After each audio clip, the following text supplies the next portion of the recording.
सांस्कृतिक महिला मंडल की तरफ से आपके सामने रामलीला मंचन करने जा रहे हैं। राम जन्म से लेकर रावण की मृत्यु तक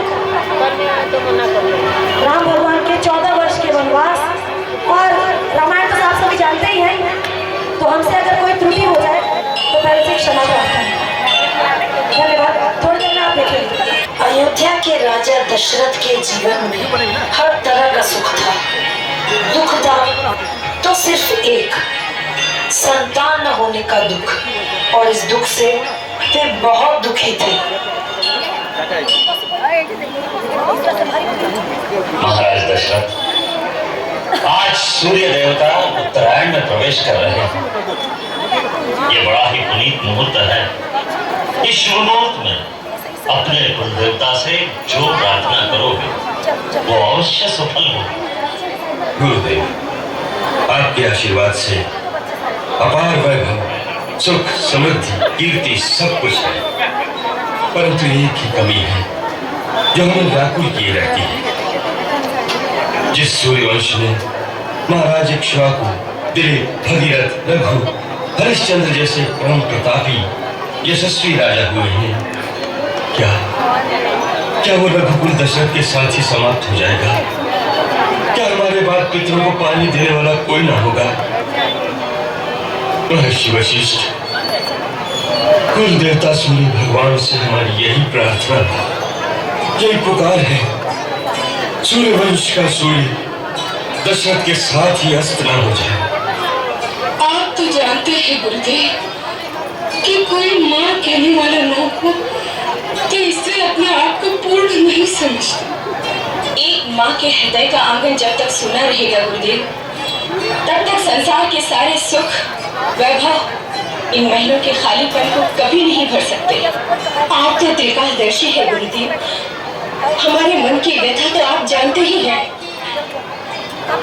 महारानी कौशल्या, देवी कैकेयी, अथर्ववेद के पूर्ण ज्ञाता ऋषिशृंग मुनि इसके विशेषज्ञ हैं। ये यज्ञ उन्हीं के द्वारा संपन्न होना चाहिए। तो फिर उन्हें बुलवाइए गुरुदेव और यज्ञ का अनुष्ठान कीजिए। नहीं देवी कैकेयी, उसके लिए तो महाराज को स्वयं उनके पास जाकर प्रार्थना करनी चाहिए। गुरुदेव, मैं आज ही उनके पास जाने के लिए तैयार हूँ। मैं अभी आर्य सुमंत्र को बुलवाकर कहती हूँ कि वो सेनापति को आदेश दे कि महाराज के साथ जाने के लिए रथ, हाथी, घोड़े और पैदल सेना तुरंत तैयार की जाए। महाराज आज ही प्रस्थान करेंगे। नहीं देवी कैकेयी, वहाँ रथ, हाथी, घोड़े, सेना की आवश्यकता नहीं। महाराज एक योगी के पास कुछ मांगने जा रहे हैं, अपना ऐश्वर्य और पराक्रम दिखाने नहीं जा रहे। देवी, भिक्षा खाली झोली में ही डाली जाती है। एक महात्मा के पास अपना वैभव दिखाने जाओगे तो सोने चांदी की चमक दमक और अहंकार ही लेकर आओ। आपने सत्य कहा गुरुदेव। ऋषिशृंग मुनि के द्वार पर राजा दशरथ नहीं, भिक्षुक दशरथ नंगे पांव जाएगा। आशीर्वाद दीजिए। तुम्हारी मनोकामना सफल होगी राजन।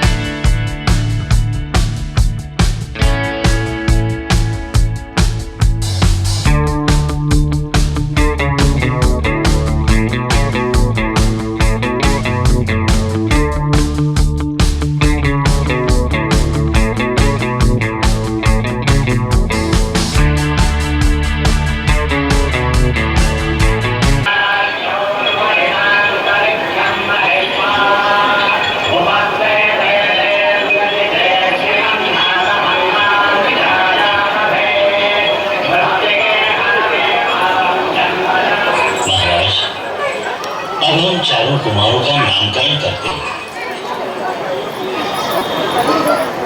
कौशल्यानंदन का नाम केवल 2 अक्षर का, किंतु इतना महान कि अनंत ब्रह्मांड उसमें समा जाए। अखिल विश्व को आनंद देने वाले सुखधाम का नाम राम।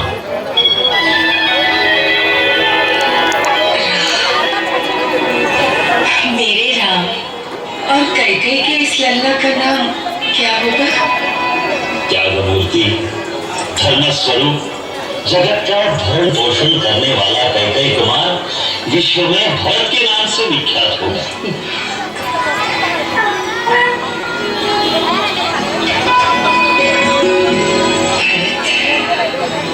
गुरुदेव, सुमित्रा बहन के आंख के तारों का और इन दोनों राजदुलारों का क्या नाम होगा? हम इन्हें क्या कहकर पुकारेंगे? ये समस्त लक्षणों से युक्त है। इसका नाम लक्ष्मण और ये छोटे कुमार। छोटे हैं पर इनके नाम से शत्रु दहल उठेंगे, सो इनका नाम शत्रुघ्न होगा। राम, भरत, लक्ष्मण, शत्रुघ्न। अयोध्या में राम के जन्म से हर ओर खुशी छा गई थी। सारी प्रजा खुश होकर झूम झूम कर नाच गा रही।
किशोर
की आज्ञा दें तो अपनी आंखों के सामने राम का राज्याभिषेक देखने की लालसा पूरी हो जाए।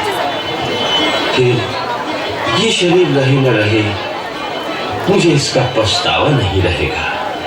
महाराज, आपकी बात से हमें अपार आनंद प्राप्त हुआ। आपका प्रस्ताव अति उत्तम और उचित। जैसे ही मंथरा को पता चला कि श्री रामचंद्र राजा बनने वाले हैं, वह दौड़ती हुई महारानी कैकेयी के पास पहुंची, उनके कान भरने। राम राजा बनेगा? अरे ये तो टुकड़ा है, सांप लौटा है, छाती पर सांप।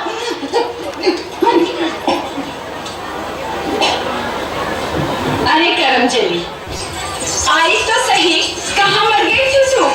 देख, तेरे लिए कितना बहुमूल्य हार मैंने सबसे पहले निकाल कर रखा था। ला, मैं स्वयं से अपने हाथों तुझे पहना दूं। मेरी मंथरा माई, मारा गले में मत डालो रानी, गला काट कर फेंक दो, जिससे तुम्हारे बुरे दिन अपनी आंखों से न देखूं। चुप रह, जाने क्या पकड़ करती है। बुरे दिन आए मेरे पैरियों के। तेरी ये दशा क्यों हो रही है? क्या हुआ है तुझे? तेरी ये दशा देखकर तो मुझे सचमुच आशंका होने लगी है। राम तीनों भाइयों सहित और महाराज कुशल से तो है ना? सब कुशल से है, तुम्हारी कुशल नहीं दिखाई देती। मैं तो खुशियों के सागर में डुबकियां लगा रही हूँ। मुझे तो बस एक ही बात दिखाई दे रही है, मेरा राम कब राजा बनेगा, कब अयोध्या के राज्य सिंहासन पर बैठेगा। हाय हाय हाय, फूट गए।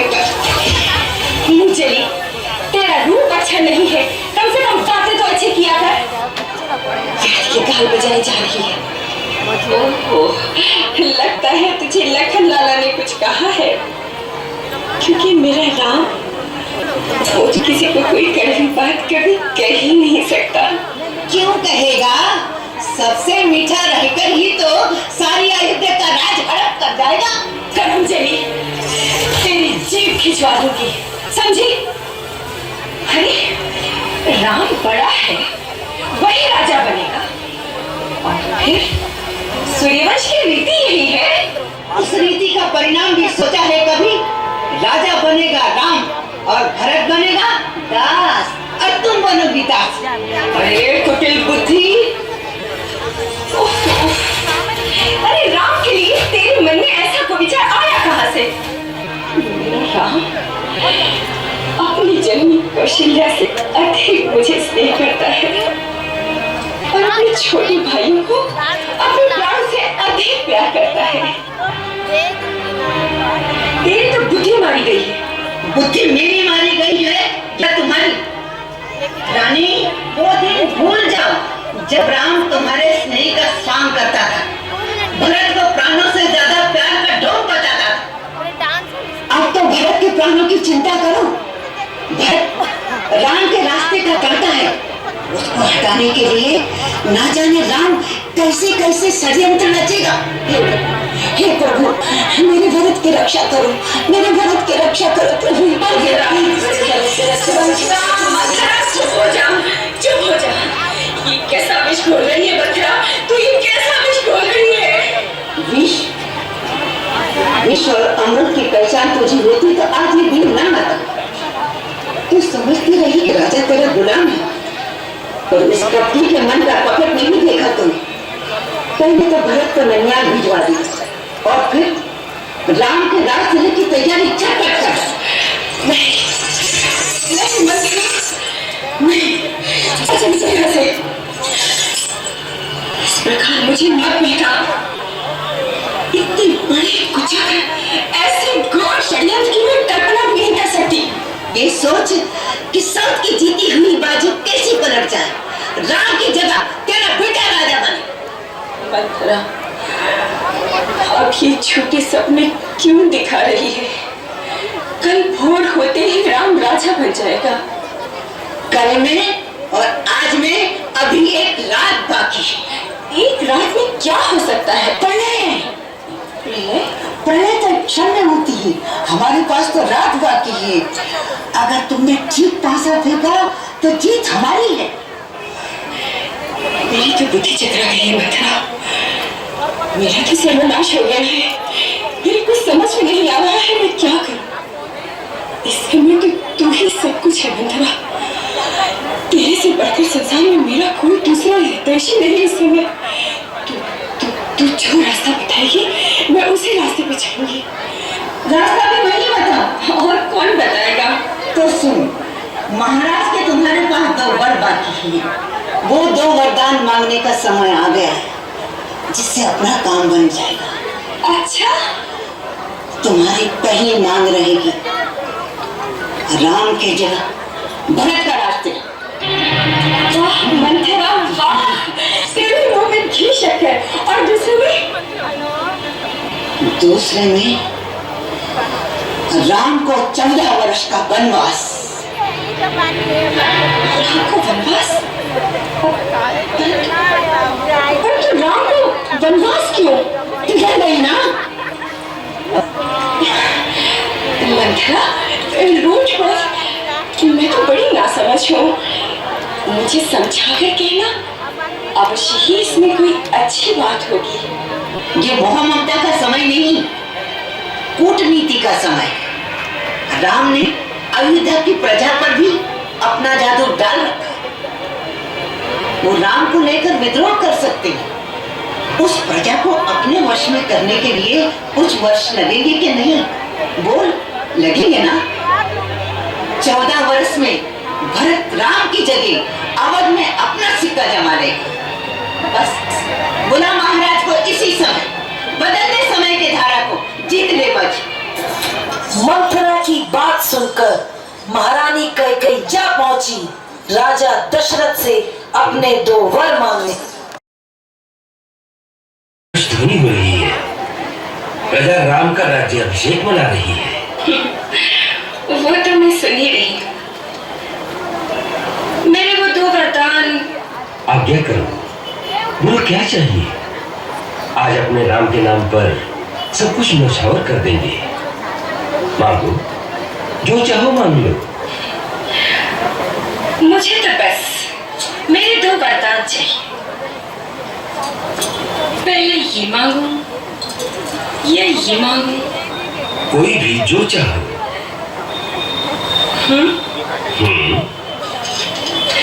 आप ही बताइए।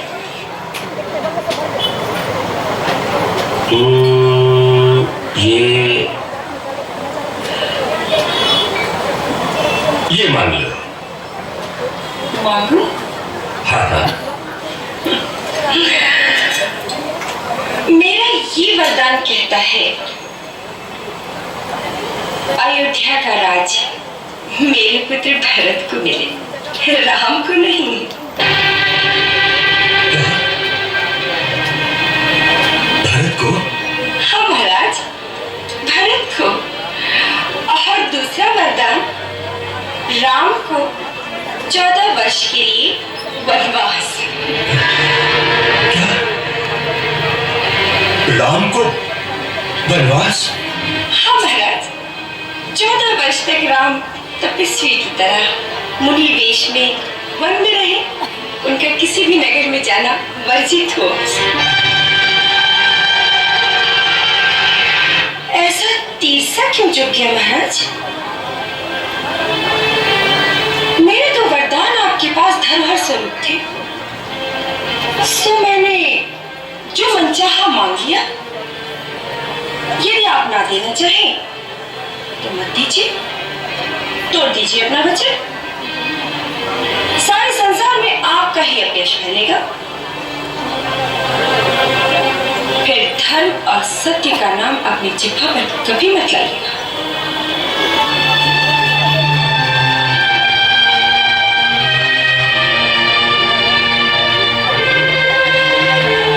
रानी,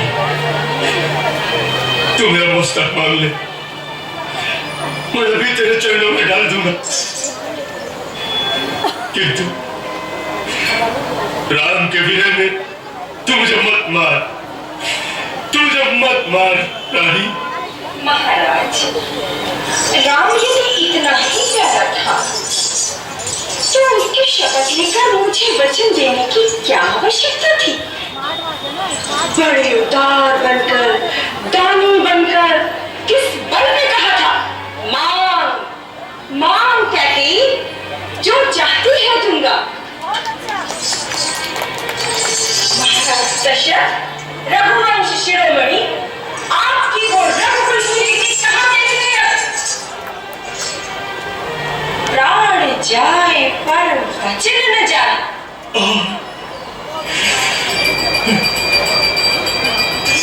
क्या वो झूठा थोथा प्रलाप था? अनर्गल बातें थी? वो सब मिथ्या थी, झूठ था, या आपका रचाया हुआ प्रपंच था? उत्तर दीजिए।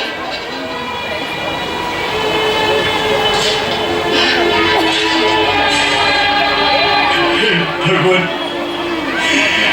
तूने मुझे कहाँ कुठार लाकर मारा है। अब मैं राम को क्या मुंह दिखाऊंगा, किस मुंह से कहूंगा कि राम, तू अब राज्य का अधिकारी नहीं रहा। हे राम,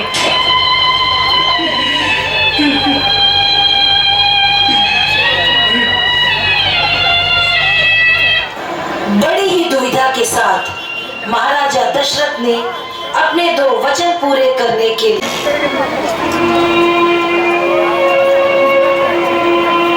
जीते रहो।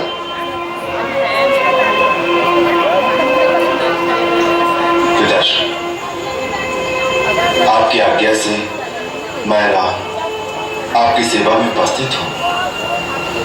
मेरे लिए क्या आदेश है?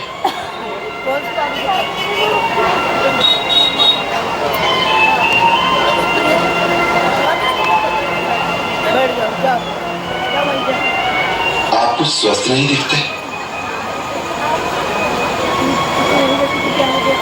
पिताजी को क्या कष्ट है माँ? उनकी अस्वस्थता का क्या कारण है? मैं राजवैद्य को बुलाऊं? इनकी रोग की दवा राजवैद्य के पास नहीं, तुम्हारे पास है राम। मेरे पास? परंतु रोग क्या है? तुम्हारा मोह, तुम्हारा स्नेह, जिसके कारण आज मैं सूर्यवंश की कीर्ति को कलंक लगाने के लिए तैयार हूं। पिता के भांति आपका भी उतना ही अधिकार है मुझ पर। इसलिए यदि वो नहीं कहते तो उनकी ओर से आप ही कहिए। मैं क्या करूं जिससे आपको संतोष है? तुम कहते हो तो मैं बता देती हूँ। तुम्हारे पिताश्री ने मुझे 2 वर दिए थे और कहा था, जब जी चाहे मांग लेना। आज मैंने अपने वो दोनों वर मांग लिए। अब यदि वो मेरे वर मानते हैं तो पुत्र का मोह रास्ते में आता है, यदि नहीं मानते तो धर्म और सत्य पर कलंक। इतनी सी बात पर इतना विवाद था। ये तो बड़ी प्रसन्नता की बात है माँ, कि मुझे माता और पिता दोनों के वचनों को पालन करने का ऐसा अवसर मिला जो किसी पुत्र को बड़े भाग्य से मिलता है। भरत को राज्य देने के लिए तो मुझे किसी की आज्ञा की आवश्यकता नहीं। उस जैसे भाई को तो मैं राज्य स्वयं प्रसन्नता से दे दूंगा। रहा वनगमन, तो लगता है मेरे कोई पुण्य जाग उठे, जो आपकी आज्ञा से मुझे वहां जाने का अवसर मिल रहा है, जहां ऐसे ऐसे महान ऋषियों और मुनियों के दर्शन कर सकूंगा, जिनका तेज तीनों लोगों को प्रकाशित कर सकता है। हे आर्यश्रेष्ठ, अपने धर्म के साथ मुझे भी अपने धर्म का पालन करने दीजिए। माता पिता भाई बहन सारे नाते पीछे रह जाते हैं, केवल स्त्री स्वामी के भाग्य का अनुसरण करती है। ठीक है सीते, चलने की तैयारी करो। भैया भैया भैया भैया, जो मैं सुन रहा हूँ क्या सच है? मैं आपके बिना कैसे जीवित रहूंगा? भैया, आप मेरे भगवान हैं।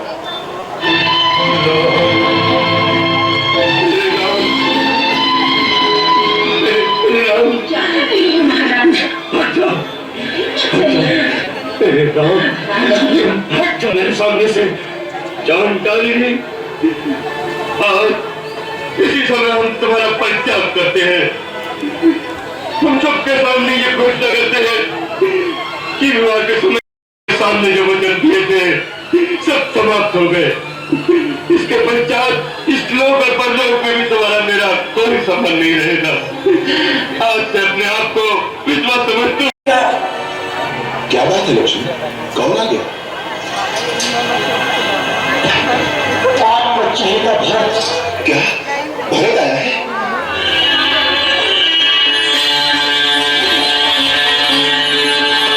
भैया भैया मैं आपकी शरण में आ गया हूँ। भैया आपकी शरण में आ गया हूँ।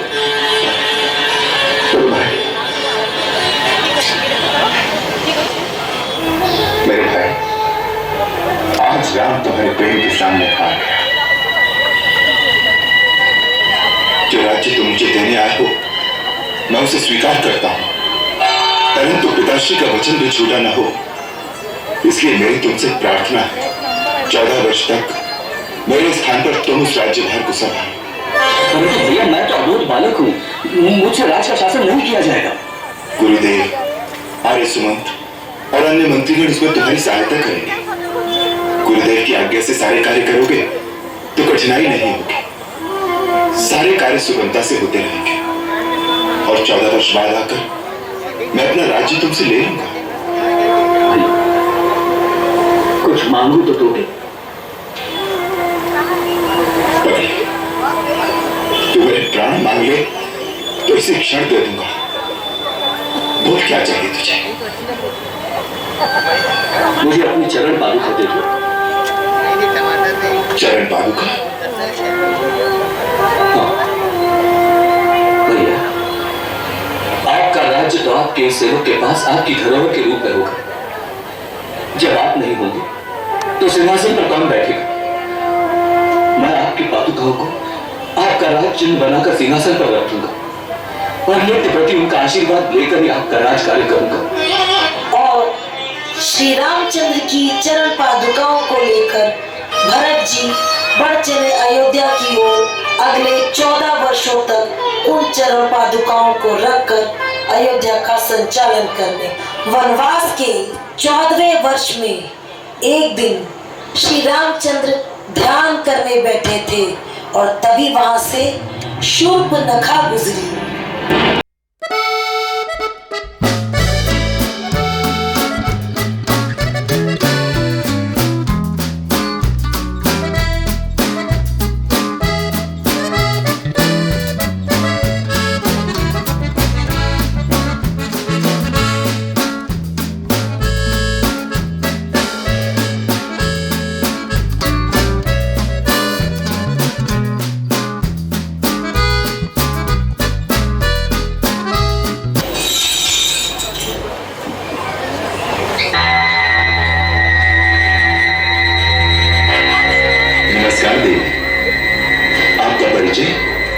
परीक्षानुसार रूप धारण करने वाली राक्षस कुल की राजकुमारी शूर्पणखा हूँ। मेरा नाम कांवल्ली भी है। राजकुमारी शूर्पणखा? हाँ, लंकेश्वर त्रिलोक विजय रावण का नाम तो तुमने सुना ही होगा। मैं ऋषि पुलस्त्य के पौत्र, महात्मा विष्णु के पुत्र, महाराज महाबली विश्व विजयी तेजस्वी रावण मेरे भाई हैं। महाबली कुंभकर्ण और विभीषण भी मेरे भाई हैं। इस विशाल जनस्थान पर जिनका पूर्ण अधिकार है तो पराक्रमी योद्धा खर और दूषण भी मेरे भाई हैं। देवताओं का कोषाध्यक्ष कुबेर भी मेरा भाई है। प्रसन्नता हुई परिचय पाकर, परंतु तुम्हारा परिचय नहीं मिला। तपस्वी के वेश में चक्र धारण किए और धनुष बाण से सुशोभित तुम साधु भी दिखते हो और योद्धा भी। वास्तव में तुम हो कौन? देवी, देवताओं के समान पराक्रम वाले और परम धर्मात्मा महाराज दशरथ का नाम तो सुना होगा। मैं उन्हीं अयोध्या नरेश दशरथ का पुत्र हूँ, राम। राम? राम से किस काम की आशा लेकर असुर सुंदरी के कोमल चरण इस कुटिया तक आए हैं? प्रथम दर्शन से ही मेरा मन तुम में आसक्त हो गया है। तुम्हारे रूप यौवन से आकर्षित होकर खींची चली आई हूँ। पति की भावना रखकर प्रेम अर्पण करने आई हूँ। मुझे अपनी भाई के रूप में स्वीकार करो। इस पृथ्वी पर तुम जैसा पुरुष नहीं और मुझ जैसी नारी नहीं। हमारा संजोग अजोड़ होगा। आदरणीय सुबाला, हे भद्रे, क्या तुम मेरी परीक्षा लेने आई हो? नहीं सी पुरुष, मैं आत्मसमर्पण करने आई हूँ। तुम्हारी सुंदर सजीली रूप में मुझे अपने सपनों का कंद मिल गया है। उससे कंधर भी मार जाओ। किंतु मैं एक पतिव्रत ले चुका और फिर तुम जैसी स्त्री साउथ का साथ कैसे सहन करेगी? भाभी जी, मैं वन से आपकी रसोई के लिए सूखी सूखी लकड़ियां ले आया।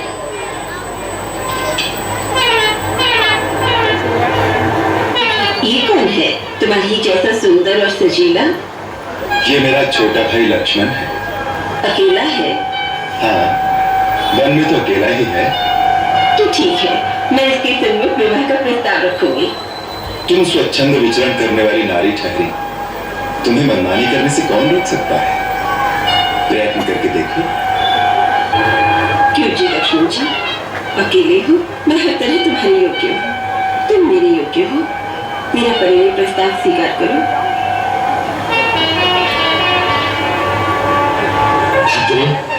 स्वामी को छोड़कर सेवक के पास क्यों चली है? क्या तुम्हारी दृष्टि में स्वामी और सेवक में कोई अंतर नहीं?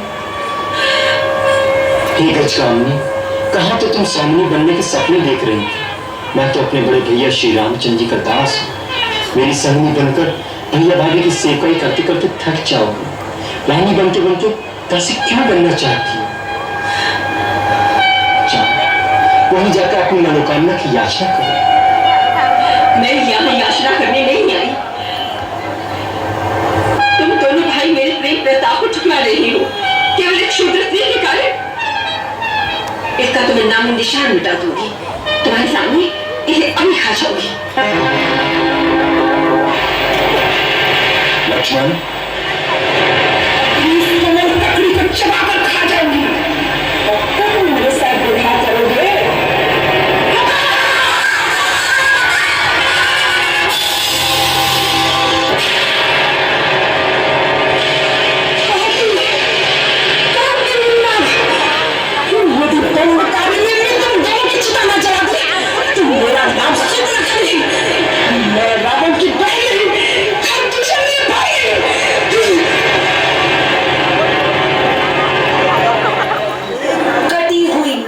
साथ बदले की आग में जलती हुई शूर्पणखा पहुंची रावण के दरबार में।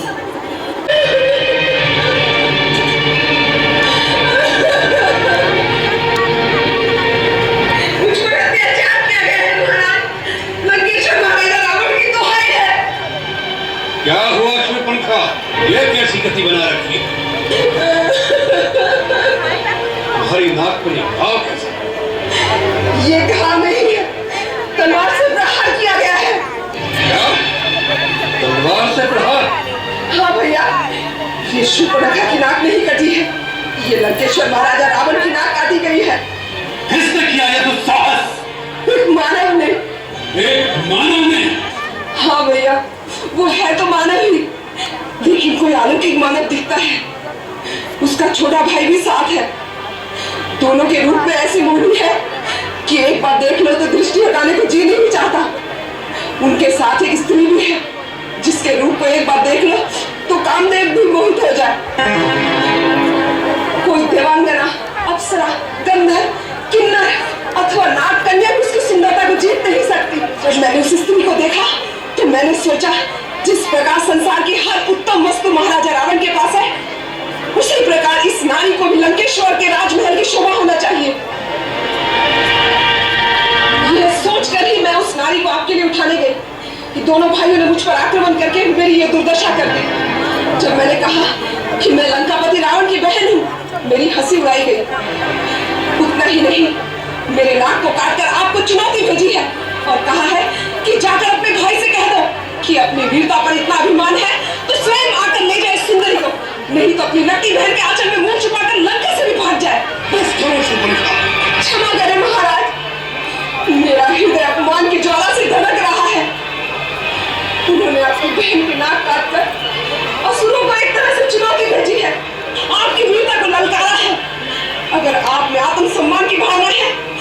आज ही उस स्त्री को छीन कर उनसे ले आइए और उन दोनों मालूमों को मेरे हवाले कर दीजिए ताकि मैं उन दोनों को अपनी इच्छा अनुसार दंड दूं।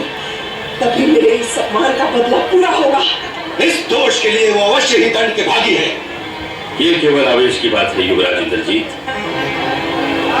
बुद्धि का तर्क इसके विपरीत होगा।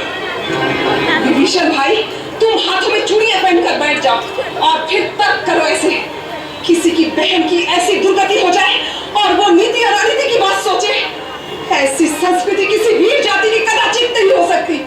अंधी वीरता किसी काम की नहीं होती, अंत में नीति और धर्म की ही विजय होती है। विभीषण, वीर पुरुष अपनी आन और शान के साथ जीता है। मैं तुम्हारी तरह इस भय से आशंकित नहीं रहता कि कहीं ऐसा ना हो जाए, वैसा ना हो जाए। परंतु ये नीति विरुद्ध है। कुछ नीति विरुद्ध नहीं है लंकेश्वर। उन उद्दंड वनवासियों ने आपकी बहन पर घात किया है, एक स्त्री पर शस्त्र प्रहार किया है। आप भी प्रतिघात कीजिए, उनकी स्त्री का मान मर्दन करके अपनी बहन का बदला लीजिए भैया। छल से, बल से, कौशल से सीता को उससे जुदा कर दो भैया। उसका गर्भ भंग होगा, तभी मेरा कलेजा ठंडा होगा। होगा, यही होगा बहन, यही होगा। रावण के षड्यंत्र के अंतर्गत आइए जल्दी आइए, एक अद्भुत दृश्य देख पा रहे हैं। क्या कर सकते हैं? एक अलौकिक मृग हमारे आश्रम के पास घूम रहा है। हाँ, आइए जल्दी आइए, आइए स्वामी, आइए जल्दी आइए। देखिए, देखिए वो प्रकृति की अद्भुत कारीगरी, वो अनोखा हिरण। ऐसा विचित्र मृग कभी देखा है? इसके सींग देखिए, लगता है सोने के हैं। उसकी खाल भी सुनहरी है। सचमुच अद्भुत, विलक्षण। देखा लक्ष्मण? देख रहा हूँ भैया। स्वामी, इसे किसी प्रकार पकड़ लीजिए ना। लक्ष्मण, तुम पालकुटी में सीता के साथ सावधानी से इनकी रक्षा में रहना। मैं जानकी की इच्छा पूरी करने के लिए इस कांचन के पीछे जाता हूँ। जीवित अथवा मारकर शीघ्र लौटा। लेकिन सावधान लक्ष्मण, वन में कई राक्षस घूमते रहते हैं, इसलिए किसी भी स्थिति में सीता को अकेली मत छोड़ना। छोड़ क्या भैया?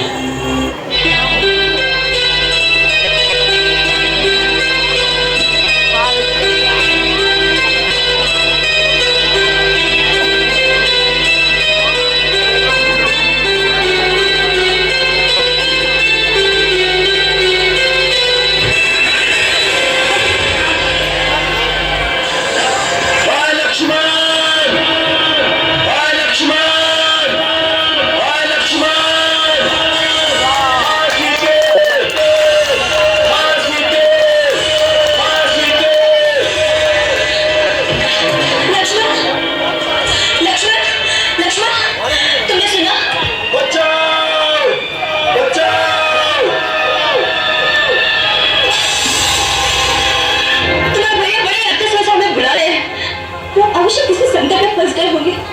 उनकी आवाज में कितनी करुणा है। इतना बहुत सारे राक्षसों ने उन्हें घेर लिया होगा। लक्ष्मण, तुम्हें नहीं सुनी उनकी पुकार? सुनी है भाभी। तुम्हें तो वहीं पे खड़े हो। जाओ लक्ष्मण, जाओ, जाके उनको बचाओ। मेरा एक ही कर्तव्य है अपने बड़े भाई श्री राम की आज्ञा का पालन करना, और वो मुझे कहते हैं कि मैं आपकी रक्षा के लिए यही रहूं, इसलिए मैं आपको किसी भी स्थिति में अकेला छोड़कर नहीं जा सकता। सिद्धि तो तुम सदा सही रहे हो, परंतु अपनी कायरता के कारण मेरी अवज्ञा भी करोगे, इसकी मुझे आशा नहीं थी। अभी मुझे कार मत कहिए। कार नहीं, तुम मेरी आज्ञा का पालन करो। आपकी आज्ञा का पालन करने के लिए आज पहली बार लक्ष्मण अपने प्रभु श्री राम की आज्ञा का उल्लंघन करता है। भैया, मुझे क्षमा करना।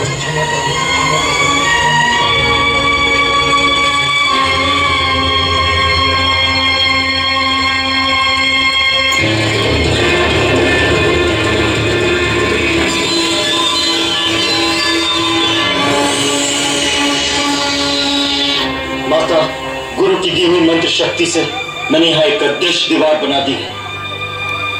कोई भी इस लक्ष्मण रेखा को पार करके अंदर आने का साहस करेगा तो जलकर भस्म हो जाएगा। इसलिए माता, मेरी आपसे विनती है, किसी भी परिस्थिति में राम भैया के आने तक आप अपने चरण इस रेखा से बाहर न रखें।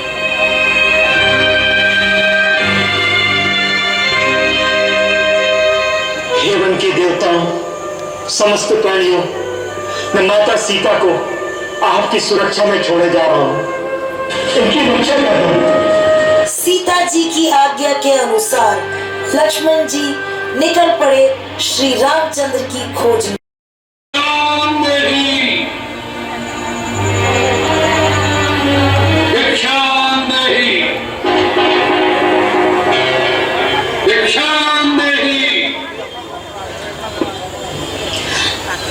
प्रणाम महात्मा।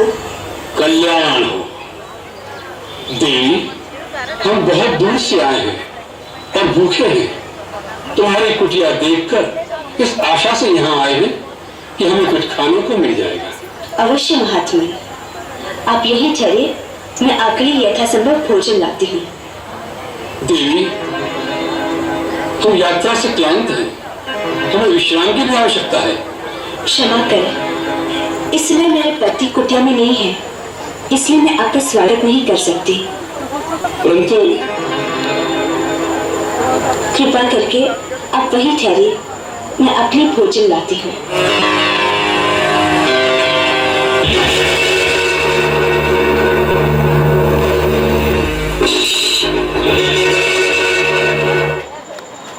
मुनिराज, मैं आपके भोजन लाई हूँ, ये लीजिए।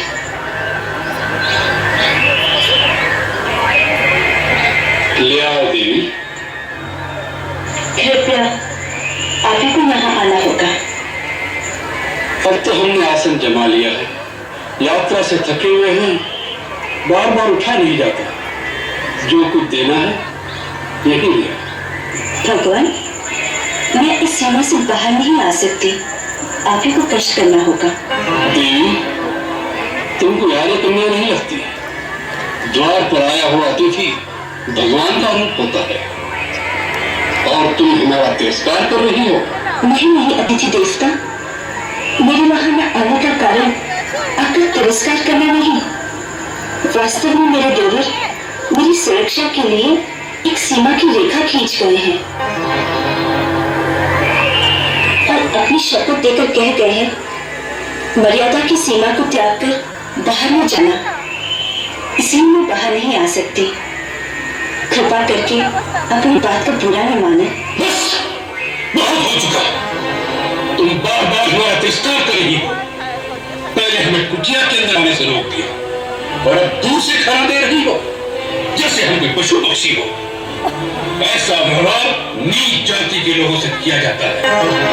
कोई संत महात्मा द्वार पर आ जाए तो बड़े आदर से स्वयं उसके पास जाकर उसके चरण छूकर भिक्षा दी जाती है। ठीक है, हम तुम्हारे द्वार से भूखे ही चले जाएंगे, लेकिन इस अपमान के बदले हम तुम्हें श्राप देंगे।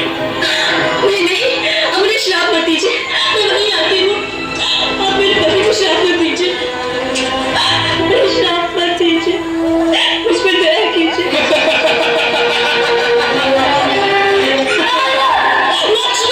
इस समय और उनमें बहुत दूर है, तुम्हारी पुकार उन तक नहीं पहुंच सकती। सीते,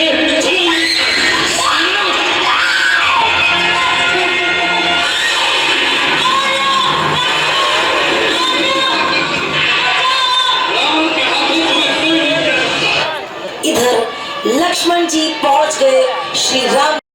तुम्हें मेरी आज्ञा का ध्यान नहीं? मुझे क्षमा करें भैया, आपकी पुकार सुनकर भाभी ने मुझे जोर देकर यहाँ भेज दिया। जब मैंने इनकार किया तो उन्होंने ऐसे मौन वचन कहे कि मुझे बेवश होकर यहाँ आना पड़ा। ये अच्छा नहीं हुआ भाई, तुम्हारा कहना सत्य था। वो मृत्यु रूप में वही मारीच राक्षस था। मरते मरते जब उसने मेरी आवाज बनाकर तुम्हें सहायता के लिए पुकारा तो उसके उसी प्रपंच से मैं समझ गया कि हमारे साथ अच्छा किया गया है।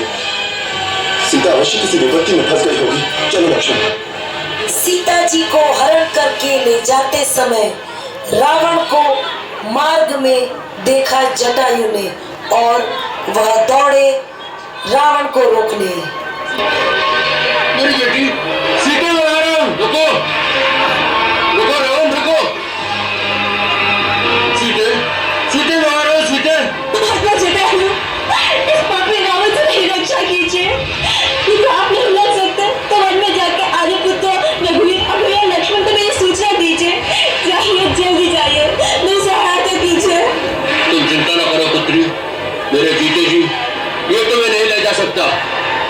रावण, तुम तो बड़े वीर और पराक्रमी कहलाते हो। एक निस्सहाय स्त्री को इस प्रकार चोरों की भांति उठाने का मुझे करण तुम्हें शोभा नहीं देता। तुम विजय कुमारी को छोड़ दो। ये धर्मपरायण और पतिव्रता स्त्री है। इसका बलपूर्वक अपहरण करने से तुम निश्चित ही विनाश को प्राप्त करोगे। बूढ़े जटायु, रावण को शिक्षा देने आए हो? जाओ किसी पेड़ पर बैठकर आराम करो, मेरे रास्ते में मत आओ, कहीं मुझे क्रोध न आ जाए। कॉपी, मैं बूढ़ा अवश्य हूँ, परंतु अब भी तुम जैसे अभिमानियों का मान भंग कर सकता हूँ। सीता मेरी पुत्र वधु समान है, मैं अपने प्राण देकर भी इसकी रक्षा करूंगा। आज तुम मेरे पंजों से मारा जाएगा।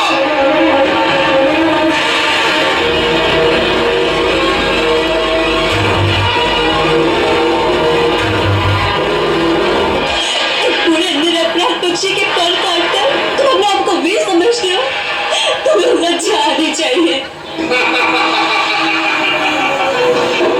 सीता जी की खोज में निकले श्री रामचंद्र और लक्ष्मण जी को मिले शत विक्षत अवस्था में जटायु। तुम आगे राम, मैं तुम्हारी ही प्रतीक्षा में प्राणों को रोके हुए था राम। मैं तुम्हें सीता का बताना चाहता था। सीता का पता कहाँ है? सीता उसे ले गया है। सीता को ले गया? आपने सीता को देखा है?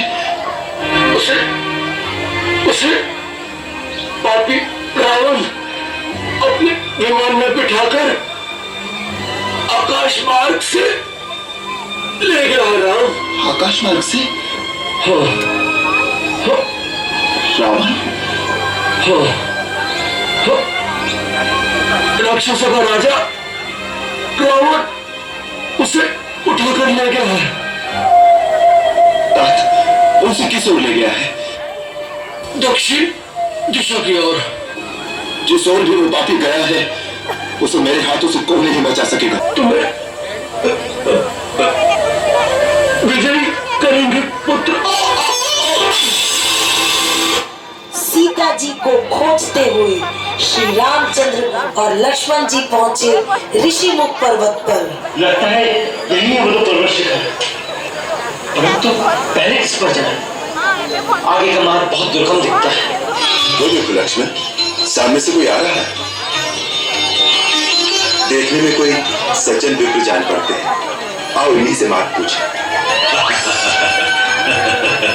प्रणाम विप्र श्रेष्ठ। कल्याणमस्तु, कल्याणमस्तु।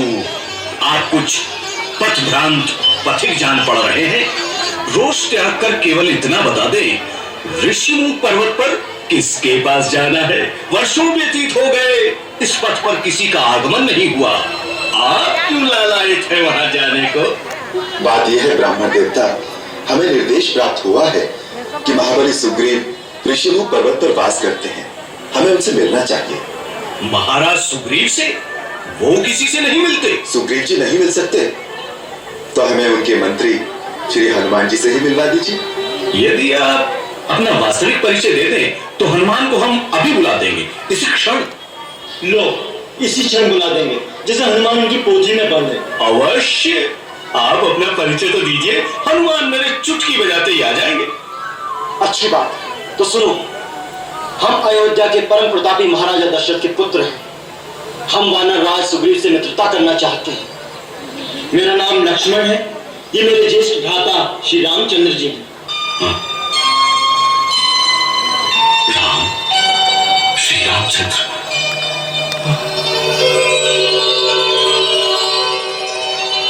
आप स्वयं? हाँ भाई, स्वयं श्री राम यही हैं। अब बजाओ चुटकी, बुलाओ हनुमान को।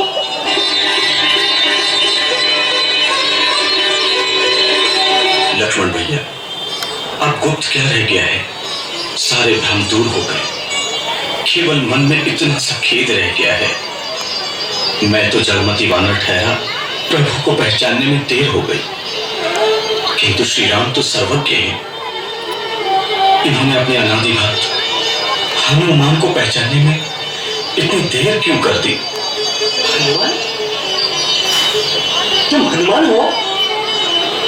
हाँ भैया, मैं ही सिर सेवक वही हनुमान हूं।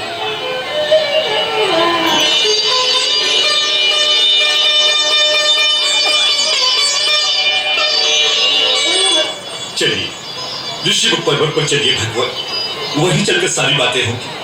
श्री रामचंद्र और लक्ष्मण जी को वानर राज सुग्रीव से मिलाने ले चले। अयोध्या के स्वर्गीय महाराज दशरथ जी के पुत्र हैं। वो पिता की आज्ञा से वन में रहने आए। वहां से राक्षसों का राजा रावण उनकी भार्या माता सीता को उठाकर ले गया है। इस समय वो आपसे सहायता मांगने आए हैं, जिससे आप अपने बांदरों की सहायता से उनकी खोज कर सकें। मैंने उन्हें अपने साथ ही ले आया हूं।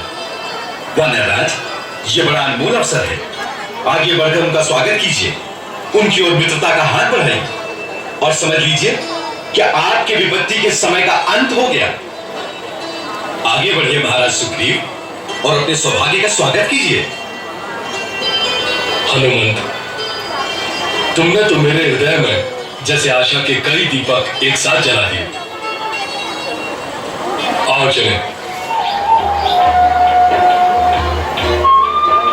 प्रभुनाथ, ये है महाराज सुग्रीव और महाराज ये है रघुकुल तिलक श्री रामचंद्र जी, और ये इनके अनुज श्री लक्ष्मण जी। मैं सूर्य पुत्र सुग्रीव आपके श्री चरणों में नमस्कार करता हूं। मैं दशरथ नंदन राम महाराज सुग्रीव को प्रणाम करता हूं। आपने एक सिंहासन विहीन को महाराज कहकर संबोधित किया, यह आपके हृदय की विशालता का सूचक है।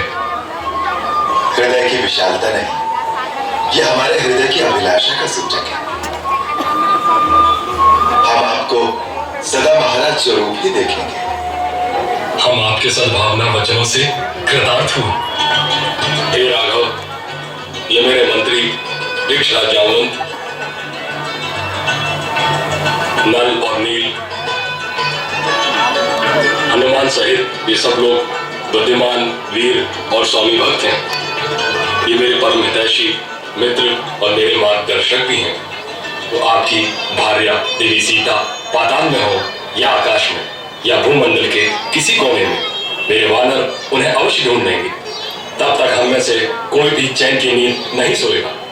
आप केवल एक बार मुझे उसका पता बता दें कि वो राक्षस कहाँ रहता है। मैं सारे वंश सहित उसका विनाश कर दूंगा। उसने छल से सीता का अपहरण करके न केवल मेरा अपमान किया है, वरन रघुकुल के मेरे पूर्वजों की कीर्ति को धक्का पहुंचाया।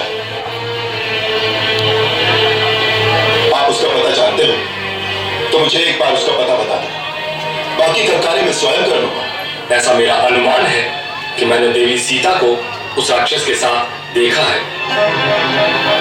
देखा है? आपने सीता को देखा है? कहाँ? कैसे? एक दिन हम पांचों पर्वत शिखर पर बैठे हुए थे, तो हमने क्रूर राक्षस को अपने विमान में एक स्त्री के साथ दक्षिण की ओर जाते हुए देखा। वह देवी जोर जोर से सहायता के लिए पुकार रही थी और हमें बैठे देखकर उसने कपड़े की एक पोटली में बांधकर कुछ फेंका। हमने उस पोटली को खोल कर देखा तो उसमें कुछ आभूषण थे। मैं वो आभूषण अभी मंगवाता हूँ, आप पहचान लीजिए। हनुमान, वो पोटली ले आओ। जी महाराज।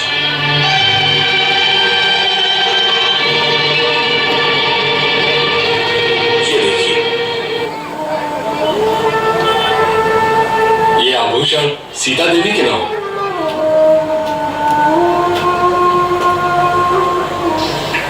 मित्र, ये सीता के लिए आभूषण है। उसने अपनी साड़ी से इतना पल्लू फाड़कर उसने आभूषण बांधकर फेंके हैं जिससे मुझे उसकी मांग का पता लगे। लक्ष्मण, देखो, ये सीता की बाजू है, ये उसके कर्णफूल। भैया, भैया, ये सीता के ही है ना? भैया, मैंने तो भाभी के मुख पर कभी दृष्टि डाली ही नहीं, इसलिए उनकी कुंडलों और बाजूबंद को मैं नहीं पहचानता।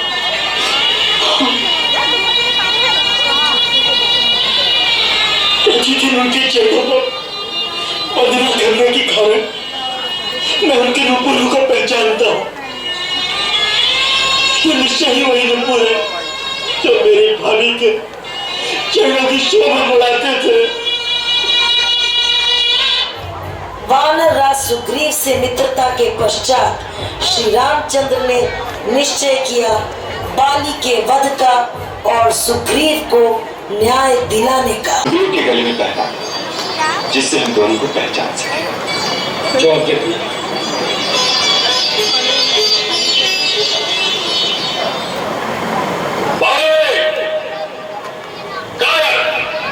हिम्मत है तो बाहर निकल।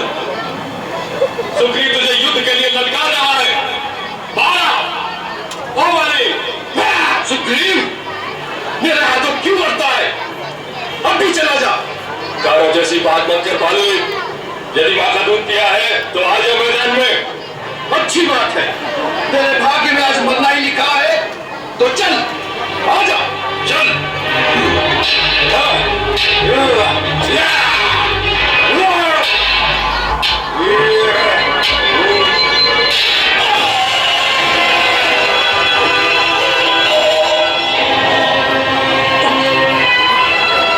चल चल, मैं हारा नहीं, छल से मारा गया हूं। तूने छल किया है मेरे साथ। आ गए तो तुम ही वो राम हो। हाँ, आज कुल शिरोमणि श्री राम, दशरथ नंदन रघुकुल भूषण, जिसकी कीर्ति का पताका पूरे आर्यवर्त में फहरा रहा है, तुम वही राम हो। लड़ाई तो हम दो भाइयों में थी, ऐसे समय में छुपकर मेरा वध करना, यही आदर्श है आप आर्यों का। मुझे मारकर अपने पुरुषों की सभा में निंदा का पात्र नहीं बनोगे। मेरा आपका तो कोई वैर नहीं था राम, फिर किस कारण ये सुग्रीव इतना प्यारा हो गया और मैं आपका शत्रु हो गया? मित्र का शत्रु शत्रु होता है। सुग्रीव हमारा मित्र है। तुमने उसके प्रति जो अन्याय किया है तथा तुम्हारे पापों का दंड देने के लिए हम तुम्हारा वध करने की प्रतिज्ञा ले चुके। वानर राज, आज मरणोन्मुख अवस्था में पहुंचकर तुम जिस धर्म, सत्कर्म और नीति की दुहाई दे रहे हो, अपने जीवन काल में उसी धर्म, सत्कर्म, न्याय और नीति का विचार तुमने सपने में भी नहीं किया। हे दिव्य स्वरूप नरोत्तम, दुष्टांतम और अहंकार के पट मेरी आंखों के आगे से हट गए। मेरी आत्मा के अंतर चक्षु खुल रहे। मानो आत्मा ने परमात्मा को पहचान लिया है। हे कृपा सिंधु, मेरा अंत मुझे अचेत कर देने वाला है। उससे पहले अपनी चरण रज देखकर मुझे प्रायश्चित कर लेने दीजिए प्रभु।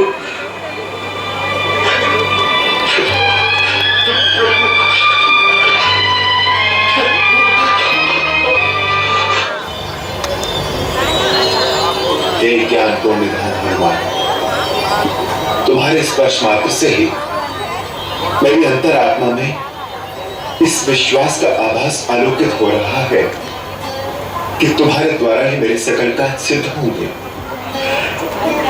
इतना मान प्रदान न करें मुझे मेरे प्रभु, आप स्वामी हैं, हनुमान चिर सेवक हैं चरणों का। हनुमान, तुम सेवक नहीं, भरत समान मेरे भाई हो। मुझे विश्वास हो रहा है कि तुम वैदेही तक अवश्य पहुंचोगे। उसका संदेह मिटाने के लिए राम नाम अंकित ये मुद्रिका उसे दिखाना, सीता को विश्वास हो जाएगा कि तुम मेरे पास से आए हो, मेरे प्रिय आत्मीय जन हो। वो अपना संदेह संकोच त्याग कर तुमसे अपने मन की बात कह सकेगी।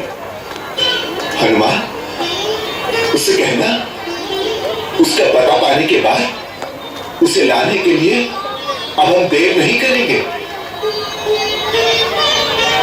जाओ बजरंगबली, गौरी, गणेश, महेश तुम्हारे संकल्प सिद्ध करें और हम सबके मनोरथ पूरे करें। जय श्री राम। और निकल पड़े हनुमान जी वानरों के साथ सीता जी की खोज में। जटायु का भाई संपाति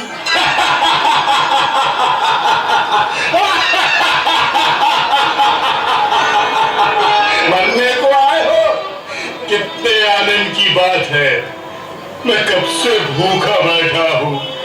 भगवान भी कितना दयालु है, एक साथ खाने के लिए इतना आहार।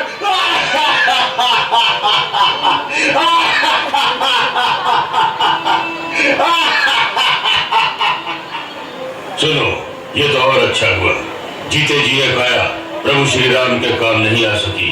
मर जाने के पश्चात ये काया तो तुम्हारे काम आएगी गिद्धराज। वैसे भी गिद्ध जाति का बड़ा उपकार है हमारे प्रभु श्री राम पर। हमारा मृतक शरीर इनके काम आए तो प्रभु श्री राम पर जो गिद्ध जाति का ऋण है कुछ तो उतरेगा। कौन सा ऋण? तुम्हें पता नहीं? गिद्धराज जटायु ने माता सीता को बचाने के लिए अपने प्राण दे दिए। प्रभु श्री राम ने तो पिता की भांति उनका अंतिम संस्कार किया। बार बार जटायु का नाम लेने वालों, कौन हो तुम? मेरे पास आओ। जटायु तो मेरा छोटा भाई है। दीर्घ काल बाद तुमने मेरे प्राण प्यारे भाई जटायु का नाम सुनाकर मुझे आत्मविभोर कर दिया है।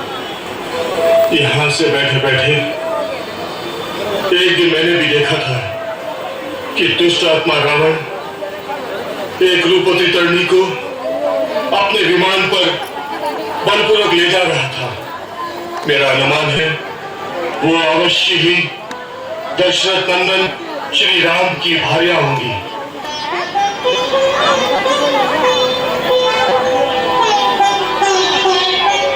मैं क्या जानता था कि आदित्य मेरे भाई को मार कर जा रहा है। हाँ पक्षीराज, निश्चय ही वो माता सीता थी। क्या आप आगे का कुछ पता ठिकाना बताने की कृपा करेंगे? मैं उन्हें देख सकता हूँ। आप देख सकते हैं? क्योंकि गिद्ध की दृष्टि अपार होती है। आप देख सकते हैं तो कृपा करके बताइए वो कहाँ है? वो इस समय रावण के राजमहल में किसी वृक्ष के नीचे बैठी गहरी चिंता में डूबी हुई है। हम वहां कैसे पहुंचेंगे? 400 कोस के इस विशाल महासागर के पार त्रिकुट पर्वत पर सोने की भव्य नगरी लंका बसी हुई है। वही तभी रावण का राज है। वही सीता को ले गया है वहां।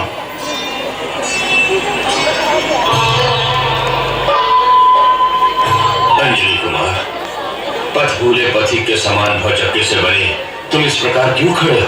ये क्या भेद है जामवंत जी? इस भेद को कोई नहीं जानता। स्वयं अंजलि कुमार भी भूले हुए हो। क्या भूल गए?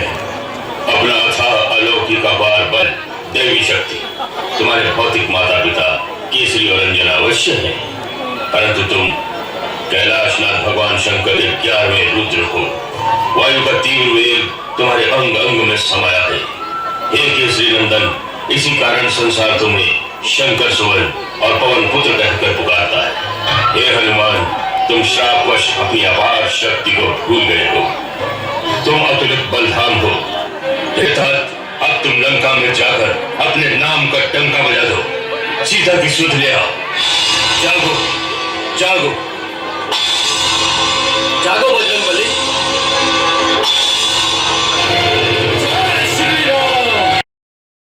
समुद्र लांघकर हनुमान जी पहुंचे लंका और सीता जी को खोजते खोजते हनुमान जी पहुंचे विभीषण के घर। जय श्री राम। हे देव, आप कौन हैं? लंका में श्री राम की जय बोलने का साहस करने वाले आप कौन हैं? और इस महल में कैसे हैं? आकाश मार्ग से जा रहा था। इस आंगन में तुलसी का चौरा देखकर प्राचीर में शंख तथा चक्र का चिन्ह देखकर समझ गया कि ये किसी नारायण भक्त का घर है। इसी कौतूहलवश आपके दर्शनों के लिए रुक गया। और अब रहा श्री राम की जयकार का प्रश्न। सो भगवान, यही प्रश्न मैं आपसे पूछना चाहता हूं, आप कौन हैं? मैं महर्षि विश्वा का पुत्र और महाराज रावण का छोटा भाई विभीषण हूं। जहां तक लंका में रहने का प्रश्न है, तो हे महात्मा, मैं उसी प्रकार यहां रहता हूं जैसे दांतों के बीच जीवा रहती है। किंतु इस दुखदायी अवस्था में भी एक ही आशा है कि एक दिन मुझे श्री राम के दर्शन होंगे और वो मेरा उद्धार करेंगे। अब आप अपना परिचय दीजिए, क्या कौन है? मेरा नाम हनुमान है। अब मेरे आने का प्रयोजन सुनिए। रावण सीता माता को छल से हर लाया है। श्री राम प्रभु की आज्ञा से मैं उनकी खोज में आया हूं। रावण के महलों में चारों ओर ढूंढ चुका हूं, परंतु माता का कहीं पता नहीं चला। यदि आपको उनका कुछ पता हो तो मुझे बताने की कृपा करें। कवि श्रेष्ठ, ये आपने कैसे जान लिया कि माता सीता रावण के राजमहल में आराम से सो रही होंगी? वो देवी तो अशोक वाटिका में अपने पतिव्रत धर्म की रक्षा करती हुई एक वृक्ष के नीचे तपस्विनी की भांति रहती है। अच्छा, अब मुझे आज्ञा दीजिए। अशोक वाटिका में सीता जी को डराने मनाने पहुंचा रावण।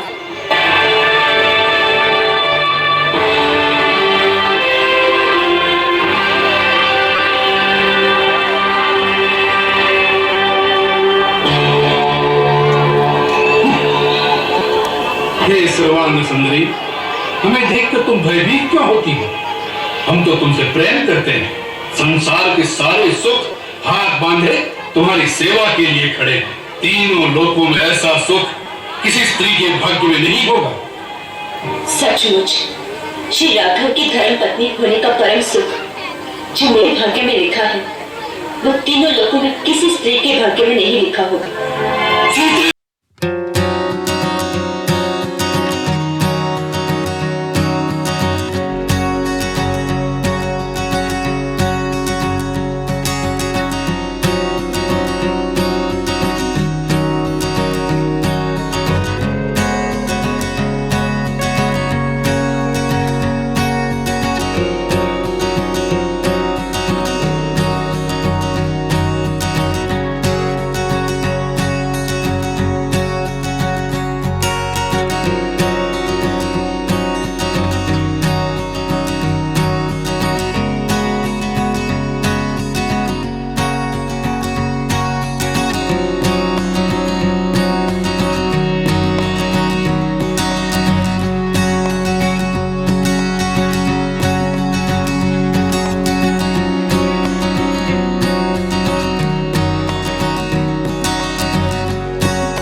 अशोक वाटिका का विध्वंस से बांधने।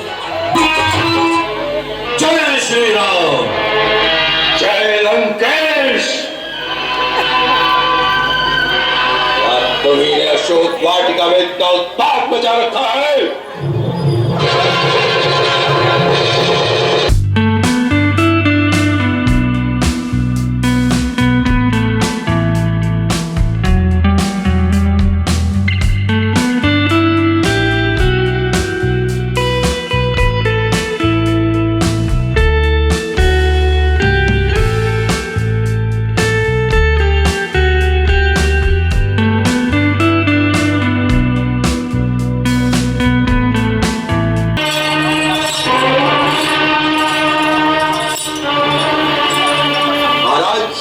आपकी आज्ञा अनुसार आपके अपराधी को बांध कर ले आया।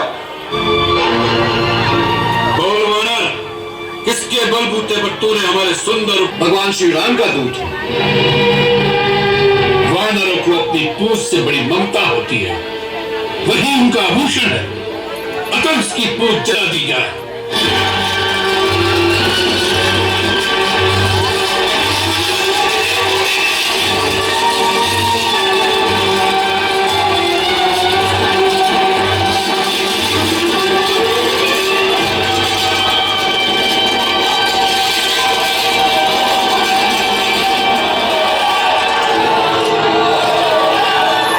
देखिए स्वामी, जिनका एक दूत अकेले ही आपकी सारी लंका नगरी को जलाकर राख कर सकता है, स्वयं उनकी शक्ति का विचार कीजिए।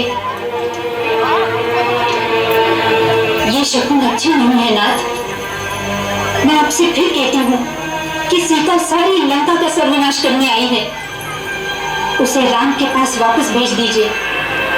कार मार लेता है, फिर उसे किसी के डर से वापस नहीं करता।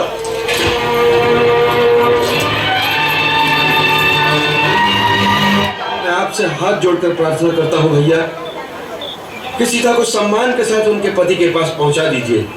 वीर पुरुष एक बार जो कदम उठा लेता है, उसे पीछे हटाने में वीरता को दाग लगता है।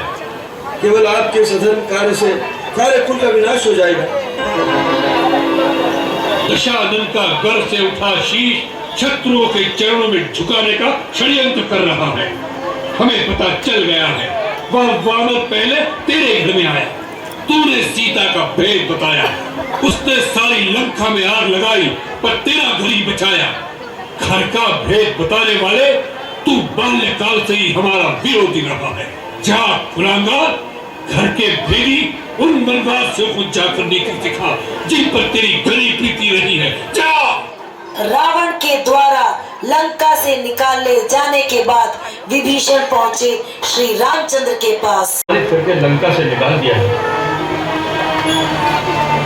मैंने उन्हें अधर्म और अनीति से बचाने के लिए इस बात पर जोर दिया था कि देवी सीता को सम्मान के साथ आपके पास पहुंचा दिया जाए और लंका तथा लंका की निर्दोष प्रजा को युद्ध के संघर्ष से बचाया जाए। परंतु वो किसी प्रकार नहीं मानी। अब मैं अपमानित और तिरस्कृत होकर अपना परिवार, घर, संपत्ति सब छोड़कर आपकी शरण में आया हूँ। मेरी रक्षा करो प्रभु, मेरी रक्षा करो। तुम हमारी शरण में आश्रय मांगने आए। हमारे बाण की भांति हमारा वचन भी अमोघ है जो छूटा नहीं। विभीषण से मित्रता के पश्चात समुद्र पर राम सेतु बनाकर श्री रामचंद्र निकले लंका की ओर।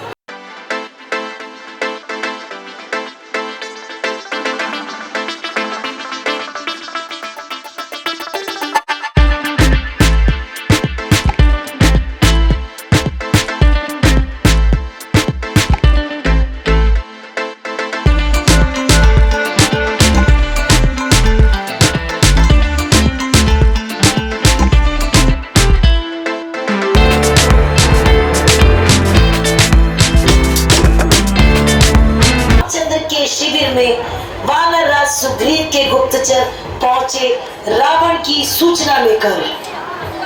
रघुकुल शिरोमणि प्रभु राम की जय हो। क्या संदेश लाए? प्रभु, महाराज रावण ने सब परामर्श ठुकरा दिए। इसका अर्थ युद्ध। युद्ध?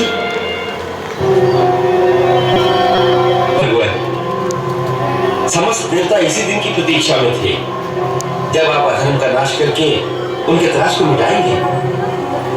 आपकी जय हो प्रभु, आपकी जय हो। युद्ध की बात सुनकर रावण ने आदेश दिया कुंभकर्ण को जगाने का। जाओ, कुंभकर्ण की शरण केंद्र में जाओ, उसे जगाओ और उसे लंकेश्वर का संदेश।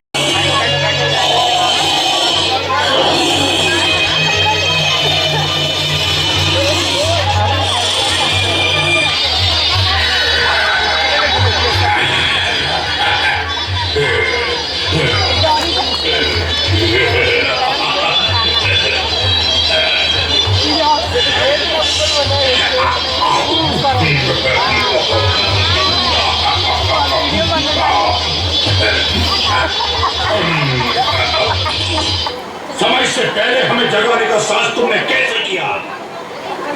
लंकाधिपति रावण कुशल से तो है, लंका पर तो कोई विपत्ति नहीं आई।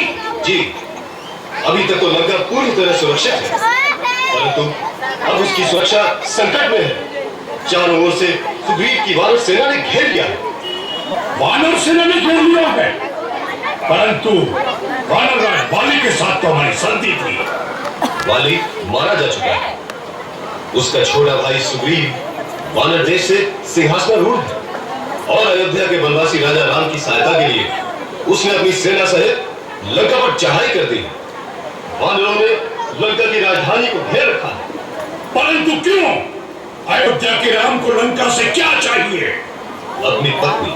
अपनी पत्नी अर्थात लंकेश्वर उनकी पत्नी सीता को हर लाए।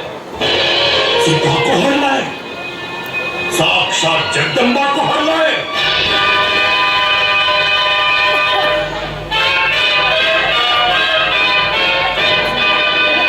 दीर्घायु भव। इस समय लंका संकट में आ गई है, इसीलिए तुम्हें असमय में ही जगाया गया है, क्योंकि हम सबकी आशा अब केवल तुम पर ही केंद्रित है। जाओ कुंभकर्ण, जाओ। भैया, मुझे आशीर्वाद दीजिए। भातृ प्रेम में सब कुछ जानने के बाद भी कुंभकर्ण जा पहुंचा श्री रामचंद्र से युद्ध करने।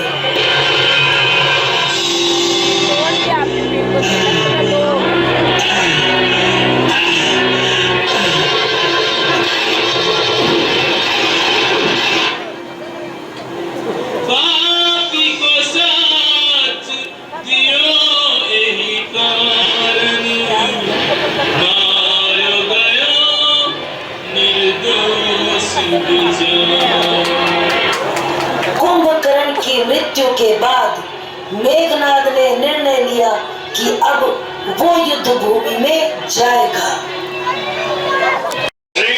लंका की प्रतिष्ठा पर अपने प्राणों की आहुति देकर जो चले गए उन्हें मैं लौटा कर तो नहीं ला सकता, परंतु विश्वास कीजिए उनकी मौत ने मेरे मन में प्रतिशोध, प्रतिहिंसा की ज्वाला और भड़का दी है। राम का मस्तक, लक्ष्मण का वक्षस्थल, सुग्रीव, अंगद, हनुमान के प्राण लेने के लिए मेरे अस्त्र शस्त्र उतावले हो रहे हैं। आज्ञा दीजिए, आशीर्वाद दीजिए पिताश्री। जाओ तात, युद्ध पताका फहराते हुए लौट कर आओ। यही होगा, यही होना निश्चित है महाराज। युद्ध भूमि में शुरू हुआ मेघनाद और लक्ष्मण जी का युद्ध।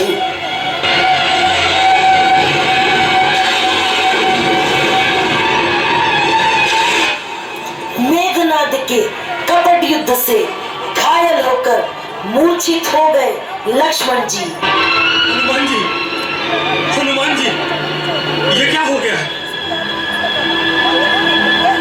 हनुमान जी, वीरवर लक्ष्मण को ये क्या हो गया? अनर्थ हो गया सुग्रीव महाराज, अनर्थ हो गया। लक्ष्मण, लक्ष्मण, क्या हुआ लक्ष्मण को?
धीरज रखो स्वामी, बहुत बड़ा संकट आया था। हाँ मेरे भैया, और रघुकुल पर आए संकट का निवारण किया संकट मोचन हनुमान ने।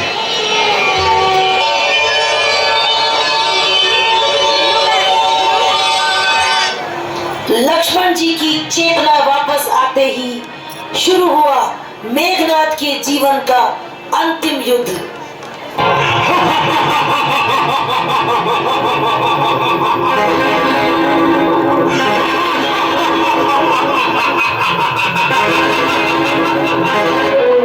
यदि मैं श्री राम का अनन्य सेवक हूं तो तुम्हें श्री राम की ही आन है कि अब मेघनाथ का मस्तक काट कर ही वापस आना। लक्ष्मण, यदि तुझे श्री राम की आन है तो इंद्रजीत को अपने देश की आन है। इंद्रजीत के जीते जी इस देश पर शत्रु की विजय पताका कभी नहीं फैला सकती, कभी नहीं, कभी नहीं। मेघनाथ की मृत्यु के पश्चात शुरू हुआ रावण और श्री रामचंद्र का युद्ध। अंतिम चरण में युद्ध रावण राम करते हैं, अंतिम चरण में युद्ध रावण राम करते हैं। श्री रामचंद्र के द्वारा बार बार दशानन का शीश काटने के बाद भी अपने आप आ जा रहा था। इससे श्री रामचंद्र व्याकुल हो उठे। प्रभु, ब्रह्मा जी के वरदान से दशरथ की नाभि में अमृत है। कुंडलाकृति से युक्त अमृत तत्व का मूल है वो। उसके प्रभाव से एक शीश कटते ही दूसरा शीश उत्पन्न हो जाता है। प्रभु, आप पहले आग्नेय शस्त्र का उपयोग करके नाभि विवर के मूल का अमृत सुखा दीजिए, तभी उसका अंत हो सकेगा। विभीषण से रावण की मृत्यु का रहस्य जानने के बाद श्री रामचंद्र ने रावण की नाभि पर वार किया।